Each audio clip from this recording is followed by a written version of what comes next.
How can we? Mum's voice comes up through the night-lit window and into my room.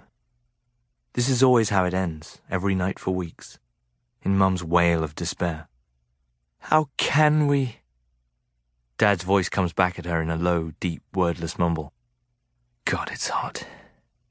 I imagine I could open the window and be in Cornwall, hearing the sea, feeling the cool breeze fresh from the waves. It's so sticky and hot here.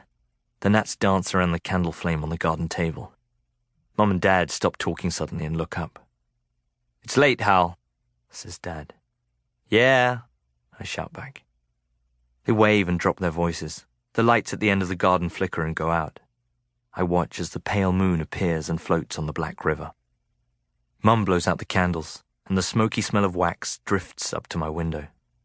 It's hot. Night, Hal, whispers Mum, and the garden falls still and silent. I look up at the sky. It's never truly dark here. In Cornwall, the sky's so deep and black and inky that it's just stuffed full of stars, all racing around the moon. Some nights there are so many that it feels as though some are closer to the earth than others. 3D stars. How can we, John? Her voice comes up through the floor this time. It's so full of despair that I wonder why the moon doesn't drop an inch to hear her better. But it doesn't. I wonder if they'll ever stop. I wonder if they'll ever ask me what I think. I wonder where my sister Charley really is, and if she'll ever wake up. But most of all, I just wonder if we're going back to Cornwall for the summer. We have to, Millie.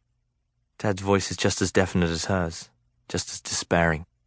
We can't! I can't! The long silence tells me that she's crying quiet tears, imagining that I can't hear them, can't see them anyway, in my mind's eye, where she never seems to stop crying. What about Hal and Sarah? He asks. They can't stay stuck in Oxford all summer. Mum mutters something. I think I hear my name, and then silence. I can hear my heart thumping.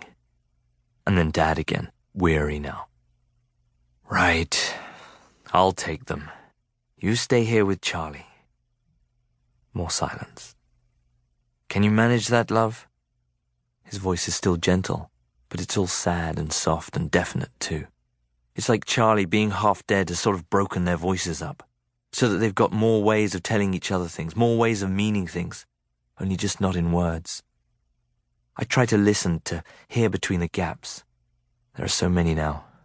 Gaps, I mean.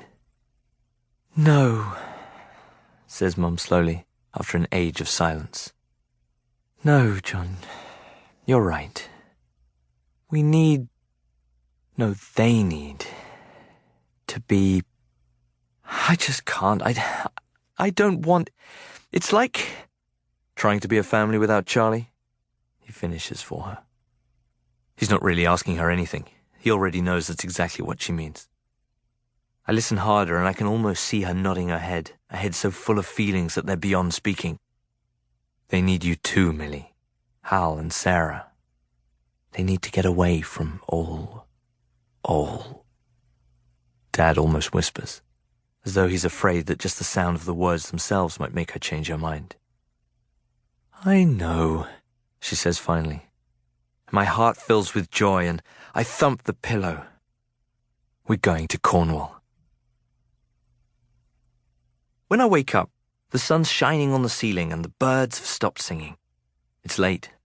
Must be because I can hear Sarah in her room chatting away to herself. Look, she shouts. It's not dark, it's morning. Time to get up, lazy bones. If you're not down in 5 minutes, I'll go without you. Where are your shoes? She makes me smile.